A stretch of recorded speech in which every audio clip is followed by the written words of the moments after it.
Welcome to Samba Samba. Enjoy the video. You start by powering off the laptop completely, then unplugging the AC adapter. This prevents short circuits and resets internal power. Once done, remove external devices and wait about 30 seconds for capacitors to discharge. Make sure you have a small Phillips, a plastic spudger, and an anti-static wrist strap. Those protect components and make removal controlled. You will also organize screws in a labeled tray so you can reassemble hinges and panels correctly. This saves time and avoids mistakes.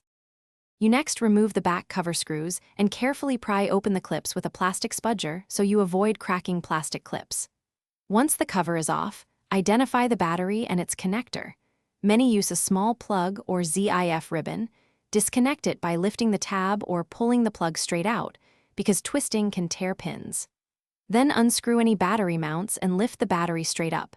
Do not yank on cables. This step exposes the replacement area and prevents damage to the main board. You place the new battery into its compartment, aligning contacts and seating it flat, then reconnect the plug or ribbon gently so pins engage fully.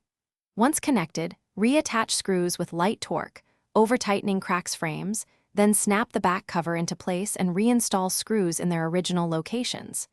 After you reconnect AC, boot the system and confirm the battery shows charge percentage. If readings are odd, run a calibration.